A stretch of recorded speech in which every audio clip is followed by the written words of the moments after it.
Hello students, आप सभी का सेंडे सर मैथ सॉल्यूशन में स्वागत है। I am Sunil Kumar Sende, assistant professor, department of mathematics, Jaipur college, Bhandara. आज हम लोग एक नया टॉपिक पढ़ने वाले हैं, मीन्स एक नया यूनिट स्टार्ट कर रहे हैं जिसका नाम है वेक्टर स्पेस। वेक्टर स्पेस जो टॉपिक है बहुत ही इंपॉर्टेंट टॉपिक है in linear algebra as well as abstract algebra, दोनों में से पढ़ा जाता है। तो आज हम सिर्फ वेक्टर स्पेस की डेफिनेशन देखने वाले हैं कि किसे वेक्टर स्पेस कहते हैं और उसके एग्जाम्पल। तो वेक्टर स्पेस की डेफिनेशन समझना है आपको, अच्छे से समझना है तो वीडियो पूरा लास्ट तक देखिए। एग्जाम्पल भी आपको क्लियर हो जाएंगे और किसे वेक्टर स्पेस कहते हैं वो भी बहुत अच्छे से समझ में आ जाए। बस वीडियो को आप लास्ट तक देखिए।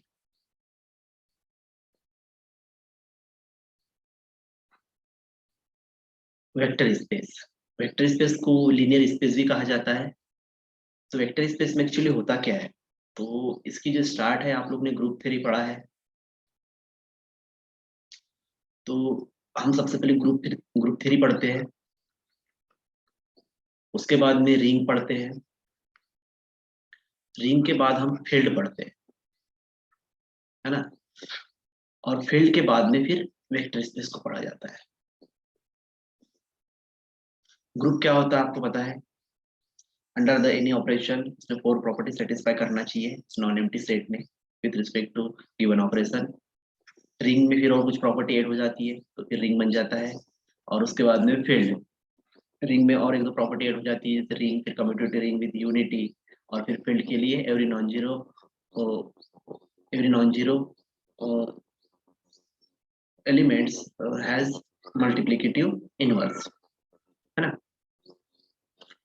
अब उसके बाद हमको वेक्टर स्पेस पढ़ना है। तो वेक्टर स्पेस की भी कुछ प्रॉपर्टी होगी। यहाँ पर जो वेक्टर स्पेस है वो फील्ड पे डिफाइन होता है। मतलब कोई भी एक सेट रहेगा आपको, एनी नॉन एम्प्टी सेट, जैसे यहाँ पे डेफिनेशन में हम वी लेने वाले हैं, V is any non empty set. और ये जो सेट है ये फील्ड के ऊपर डिफाइन होगा और हम फील्ड को डिनोट करेंगे एफ से। किससे डिनोट करेंगे? एफ से। तो ये जो वी जो नॉन एम्प्टी सेट है, इस सेट को हमें क्या बोलना है? Vector space over the field F. Field से जो भी एलिमेंट लेंगे उस एलिमेंट को बोला जाता है स्केलर। क्या बोला जाता है? स्केलर। फील्ड से जो भी एलिमेंट लेंगे उसको क्या बोला जाता है? स्केलर। और स्केलर जो होता है ये नंबर होता है, ठीक है। नंबर मीन्स कांस्टेंट, फिर वो कोई भी हो सकता है, इंटीजर हो सकता है, रैशनल हो सकता है, इरेशनल हो सकता है, कोई भी नंबर हो सकता है, ठीक है।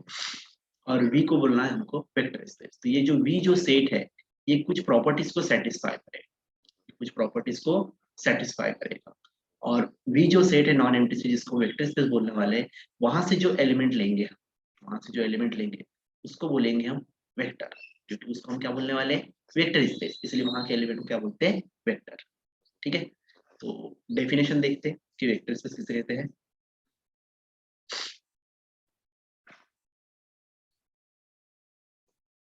तो let V be a non empty set defined over a field F, then V is the vector space over the field F under the binary operation vector addition and scalar multiplication if satisfies the following 10 properties। तो यहाँ जो है vector space satisfy करने के लिए आपको 10 property satisfy करना पड़ेगा, ठीक है। Under the operation addition and scalar multiplication. यहाँ पर जो एडिशन ऑपरेशन है उसे बोला गया है वेक्टर एडिशन। क्या बोला गया है? Vector addition. और जो डॉट है मल्टीप्लिकेशन उसको बोला गया है स्केलर मल्टीप्लिकेशन। अब वो क्यों वेक्टर एडिशन बोला है और क्यों स्केलर मल्टीप्लिकेशन बोला है वो भी हम प्रॉपर्टीज में देखेंगे, ठीक है। और वी जो है वो आपका नॉन एम्प्टी सेट होना चाहिए। वी क्या होना चाहिए? Non empty. Non empty means at least one element तो भी इस सेट में होना चाहिए, मतलब सेट खाली नहीं रहना चाहिए। जैसे ग्रुप में भी देखा कि ग्रुप जो डिफाइन होता है वो नॉन एम्प्टी सेट पर ही डिफाइन होता है। रिंग में भी पढ़े हमने कि वो भी नॉन एम्प्टी सेट पर डिफाइन होता है। तो वैसे वेक्टर स्पेस भी आप किसके ऊपर डिपेंड होता है? नॉन एम्प्टी सेट के ऊपर। बस इसको डिफाइन करते हैं किसके ऊपर? ओवर द फील्ड, फील्ड के ऊपर डिफाइन किया जाता है। तो फील्ड बहुत इंपॉर्टेंट टॉपिक है, अगर वेक्टर स्पेस समझना है तो फील्ड अगर से किसी को पढ़ना है तो उसकी लिंक मैंने डिस्क्रिप्शन में दे दिया हूँ, वहां पर आप लिंक पर जाकर फील्ड अच्छे से पढ़ सकते हैं, और फील्ड के एग्जाम्पल भी मैंने उस वीडियो में बताया हूँ, तो आप फील्ड वहां से पढ़ सकते हो। तो वो 10 प्रॉपर्टीज कौन कौन सी वो देखते हैं, तो हम सबसे पहले देखेंगे अंडर द एडिशन, मतलब वेक्टर एडिशन की प्रॉपर्टी देखेंगे, और उसके बाद में देखेंगे फिर स्केलर मल्टीप्लिकेशन की।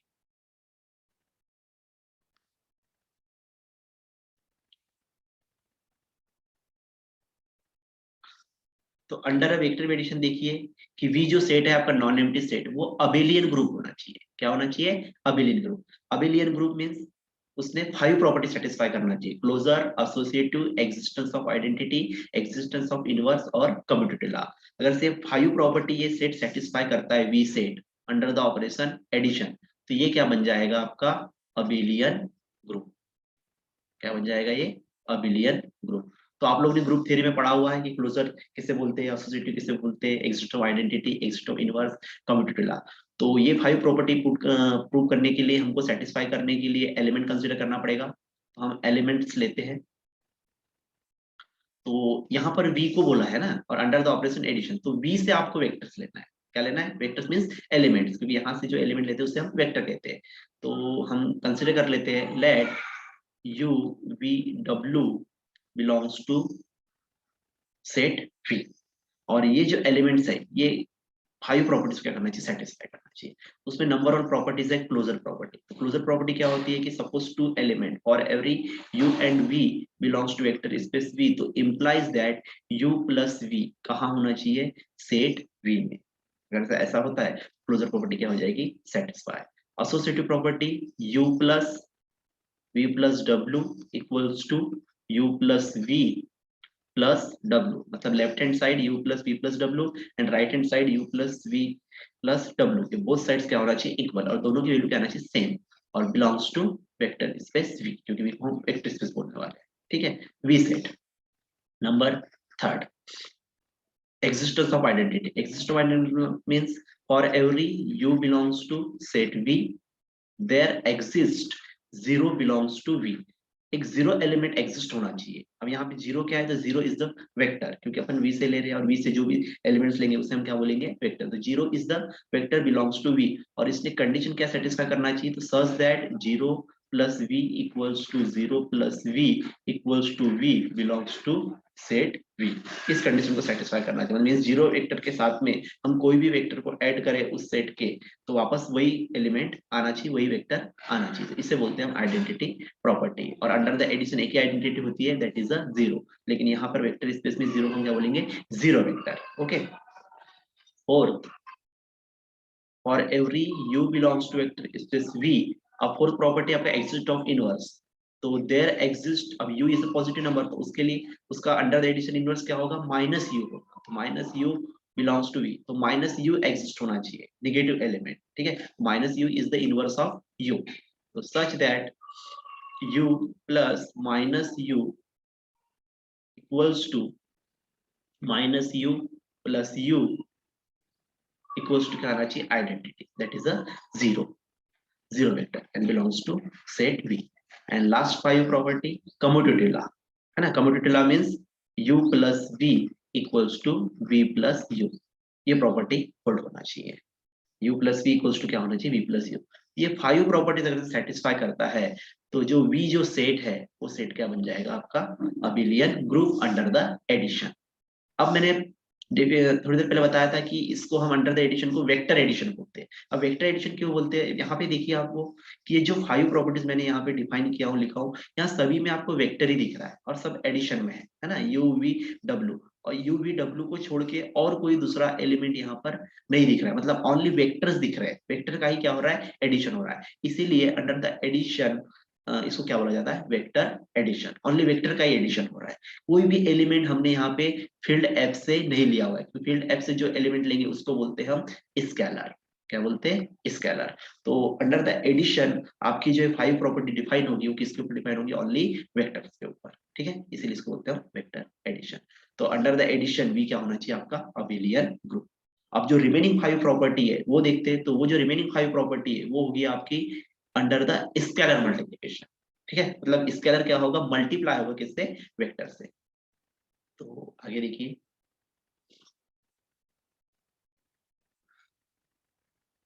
तो अंडर द स्केलर मल्टीप्लीकेशन यहां पर हम लोग दो एलिमेंट कंसिडर कर रहे हैं, u and v belongs to vector space v and alpha beta belongs to field. ठीक है, फील्ड से जो एलिमेंट लेंगे उसे बोलेंगे हम स्केलर। और इस पूरे टॉपिक में, इस यूनिट में जो भी अभी आगे लेक्चर आएंगे, सभी में फील्ड से जो भी एलिमेंट लूंगा वहां पे हम एलिमेंट क्या डिफाइन करेंगे, अल्फा बीटा, जरूरत पड़े तो क्या करेंगे, और गामा। ठीक है, तो अल्फा बीटा गामा आपको दिखेगा तो समझ जाना कि ये क्या है, स्केलर है, और ये कहाँ के एलिमेंट है, फील्ड ऐप के। ठीक है, जिसके ऊपर सेट आपका क्या रहेगा, डिफाइंड रहेगा। और वी से जो भी एलिमेंट लेंगे वेक्टर स्पेस से, उनको क्या बोलेंगे अपन, वेक्टर। और वेक्टर इस पूरे यूनिट में हम लोग डिफाइन करेंगे यू वी डब्ल्यू से। ठीक है, तो इसकी जो प्रॉपर्टी ये हो गई 5 प्रॉपर्टी, ये हो गई 6 नंबर प्रॉपर्टी। तो 6 नंबर प्रॉपर्टी क्या बोल रहा है कि alpha into u belongs to vector space V, मतलब एक स्केलर लिया आपने फील्ड से और एक वेक्टर कहां से लिया, वी से, है ना, वी जिसको हमको वेक्टर स्पेस बोलना है। तो अल्फा इंटू यू इसी को बोलते हैं स्केलर मल्टीप्लीकेशन। देखो यहाँ पे स्केलर क्या हो रहा है, मल्टीप्लाई हो रहा है, किससे मल्टीप्लाई हो रहा है, वेक्टर से। तो alpha into u belongs to कहां होना चाहिए, वी चाहिए। ठीक है, next property, 7 property, alpha dot u plus V. Alpha देखो यहाँ पे मल्टीप्लाई हो रहा है किससे, यू प्लस वी, तो यू भी वेक्टर है, वी भी वेक्टर है, दोनों का जो सम आएगा वो भी क्या होगा, वेक्टर। तो left hand side alpha dot u plus v, right hand side जाएगी alpha into u plus alpha into v. तो ये बोथ साइड क्या करना चाहिए, उसने सेटिस्फाई करना चाहिए।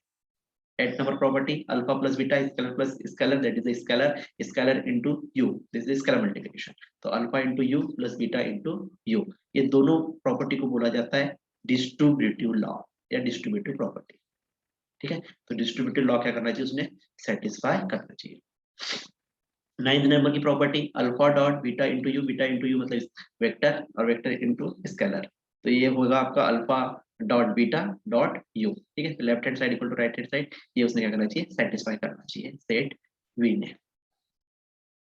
10th property, 1 into u equals to u belongs to V. ठीक है, 1 इज अ स्केलर, जो कि कहाँ से ले रहे हैं हम लोग, फील्ड से ले रहे हैं, और फील्ड है इसका मतलब उसके पास तो 1 रहेगा ही, क्योंकि every non zero element has a multiplicative inverse. तो 1 इज अ मल्टीप्लिकेटिव आइडेंटिटी। तो 1 से हम कोई भी वेक्टर मल्टीप्लाई करेंगे तो रिटर्न क्या आएगा, वही वेक्टर आएगा, और वो कहाँ होगा आपका, सेट वी में। तो ये जो 5 property under the scalar multiplication, ये 5 प्रॉपर्टी क्या करना चाहिए, सेट वी ने सेटिस्फाई करना चाहिए। और साथ में क्या होना चाहिए, वी इज एन अबिलियर ग्रुप। तो ये जो टोटल जो 10 प्रॉपर्टीज है, ये 10 प्रॉपर्टीज मिलकर आपका क्या बनता है, वेक्टर स्पेस। और डिफाइन किसके ऊपर होगा, फील्ड के ऊपर। तो यहाँ फील्ड बहुत इंपॉर्टेंट है। फील्ड मतलब वो कोई भी हो सकती है, वो रैशनल हो सकती है, रियल हो सकती है, कॉम्प्लेक्स हो सकती है, वो कोई भी फील्ड हो सकती है, और उस फील्ड का वो कोई भी नंबर हो सकता है। ठीक है, तो उस फील्ड पर ये क्या होना चाहिए, आपका सेट डिफाइन होना चाहिए। डिफाइन होना चाहिए मीन्स ये पूरी 10 प्रॉपर्टीज उसने क्या करनी चाहिए, सेटिस्फाई करना चाहिए। ठीक है, अगर उसको करता है तो उसको बोलेंगे अपन वेक्टर स्पेस। अब इसके कुछ एग्जाम्पल देख लेते हैं कि कौन सा सेट आपका वेक्टर स्पेस बनेगा किस फील्ड के ऊपर में। ठीक है, तो डेफिनेशन आपको क्लियर होगी अच्छे से। अगर से कुछ डाउट होगा तो आप कमेंट कर सकते हैं, और कुछ नहीं समझा होगा तो वीडियो को आप फिर से देख लेना, आपको चीजें क्लियर हो जाएगी।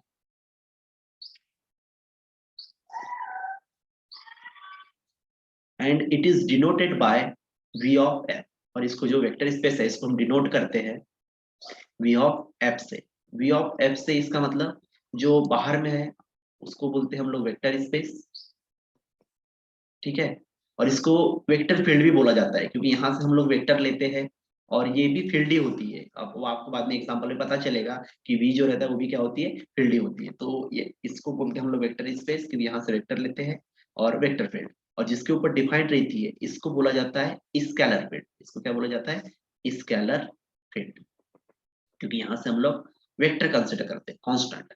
ठीक है, तो इस तरह से हम लोग वेक्टर स्पेस को डिनोट करते हैं। और इसको रीड कैसे करते हैं, तो V is a vector space over the field F. Okay, अब इसके एग्जांपल देखते हैं।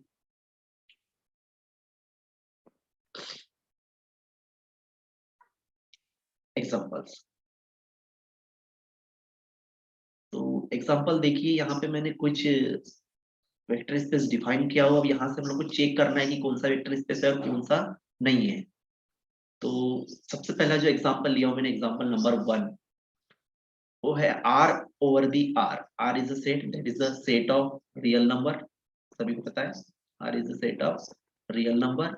और इसको हम डिफाइन कर रहे हैं, जो फील्ड ले रहे हैं हम, वो फील्ड भी क्या है आपकी R है, जहां से हमको क्या लेना है, स्केलर लेना है ना। तो चेक करेंगे, तो आप जब चेक करोगे तो आपको पता है कि R जो सेट है आपका, R जो सेट है वो अंडर द एडिशन क्या होता है आपका, अबेलियन ग्रुप होता है, क्योंकि वो फील्ड होता है तो रिंग भी होगा, ग्रुप भी होगा, ठीक है। ये अबेलियन ग्रुप होता है, तो ये तो आपको पता है, तो प्रूव करना ही है। अब बाकी जो रिमेनिंग प्रॉपर्टी है वो भी क्या करेगा, ये सेटिस्फाई करेगा, तो आप चेक करके देखना, ठीक है। तो R ओवर द R ये क्या होगा आपका, वेक्टर स्पेस।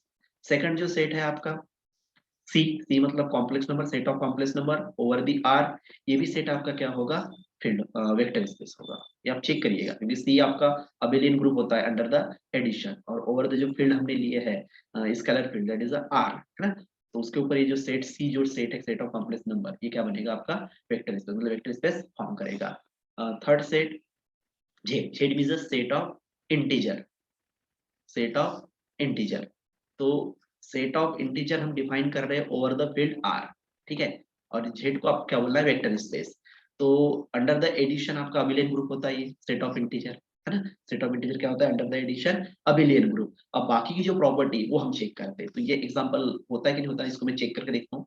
तो जो next property under the scalar multiplication, वो प्रॉपर्टी क्या है आपकी, कि any vector u belongs to set V, that is vector space, and alpha belongs to field, है ना। तो हमारे पास फील्ड यहाँ पर है आर, और जिसको वेक्टर स्पेस बोलने वाले वो है हमारे पास जेड। तो हम लोग यहाँ से एलिमेंट ले लेंगे, जेड से मैं कोई भी इंटीजर ले लेता हूँ, सपोज मैंने 3 ले लिया, 3 belongs to Z, 3 is positive integer. और रियल से हम लोग कोई भी नंबर ले लेते हैं, अब रियल है, रियल है मतलब इसके बाद रैशनल इरेशनल इस टाइप के नंबर होते हैं, है ना। तो एक आध रैशनल ले लेते हैं अपन, सपोज मैंने 3/2 ले लिया, 3/2 बिलोंग्स टू आर। अब प्रॉपर्टी क्या बोल रही है कि u belongs to v and alpha belongs to field, तो implies that alpha into u कहाँ होना चाहिए, वेक्टर स्पेस v में। ये प्रॉपर्टी है 6 नंबर की प्रॉपर्टी, जो अभी हमने डेफिनेशन देखा। तो इसके अकॉर्डिंग ये क्या होगा, 3.3/2, दैट इज 3 into 3 9, 9/2। तो 9/2 इज अ रैशनल नंबर, और rational number does not belong to the set of integer.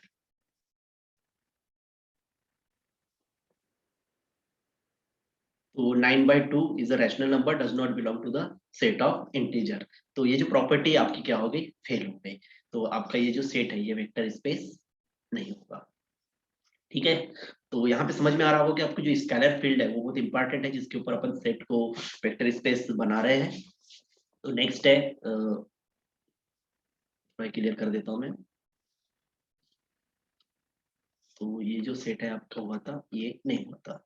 और Q ओवर दी R, तो Q means set of rational number over the field R। अब यहाँ पे देखिए, Q को आपको वेक्टर स्पेस बोलना है, तो ये अंडर द एडिशन तो अबेलियन ग्रुप होगा।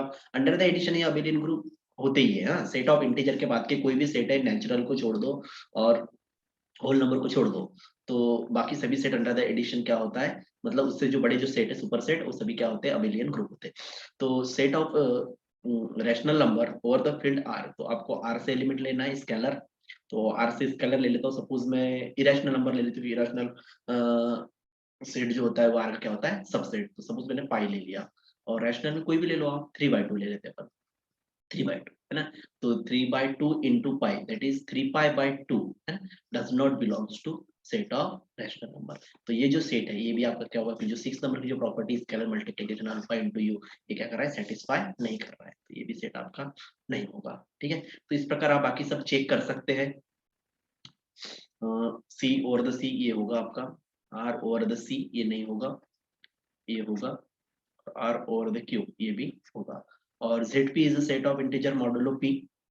मॉडुलो पी मतलब इसको कैसे डिफाइन करते हैं, बस जेड पी को, ये भी मैंने आपको फील्ड में बताया था उस समय, रिंग थ्योरी पढ़ा समय, तो आप फील्ड को जरूर देख लीजिए, फील्ड क्या होता है, फील्ड के एग्जांपल वहां सब मैंने एक्सप्लेन किया हूँ। तो 0 1 2 एंड सो ऑन p-1, इस प्रकार का सेट होता है। तो इस पर जब आप डिफाइन करोगे, कोई भी फील्ड को डिफाइन करोगे, चाहे रैशनल को डिफाइन करो, चाहे रियल को करो, चाहे कॉम्प्लेक्स करो, सभी के सभी क्या होंगे, आपके वेक्टर स्पेस होंगे, क्योंकि ये this is the finite field, और ये जो फील्ड होती है इनसे लेस होती है। तो इस प्रकार ये सब वेक्टर स्पेस के एग्जांपल देखिए हमने, जो हो रहे थे और जो नहीं हो रहे थे। अब यहाँ से कंक्लूजन निकल रहा है, वो कंक्लूजन मैं थोड़ा सा बताता हूँ आपको।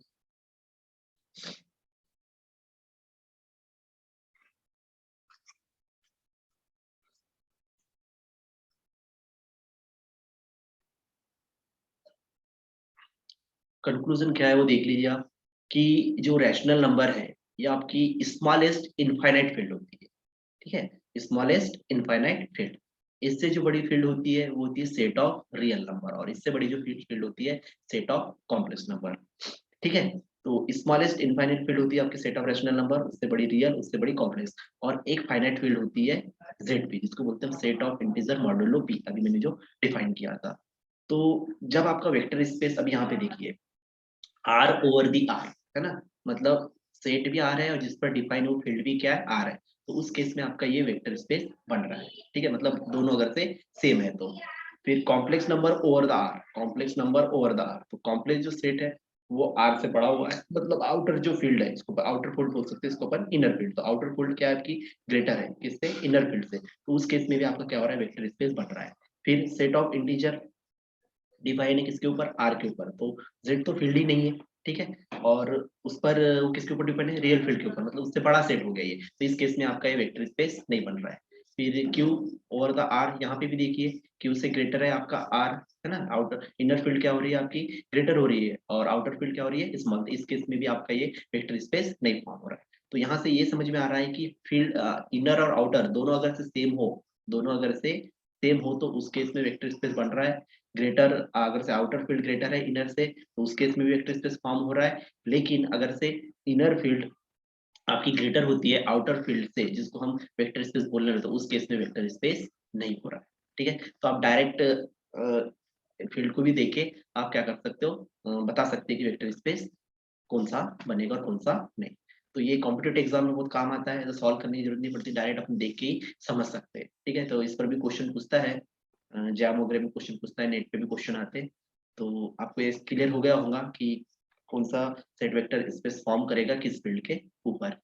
ठीक है, तो आज मैंने जो भी बताया वो आपको समझ में आ गया होगा, ऐसा मैं समझता हूँ। तो डेफिनेशन और एग्जाम्पल अच्छे से क्लियर हो गए होंगे। फिर भी कुछ डाउट होगा तो आप मुझे कमेंट कर सकते हैं और मुझे पूछ सकते हैं। और मेरा पढ़ाना समझ में आता है तो चैनल को लाइक कीजिए, सब्सक्राइब कीजिए और ज़्यादा से ज़्यादा शेयर कीजिए। ठीक है, और वीडियो को अंत तक देखिए, क्योंकि कोई भी चीज़ हम लोग को समझना है तो वीडियो को पूरा लास्ट तक के लिए, तभी चीज़ें क्लियर होती है। ठीक है, ओके, थैंक यू।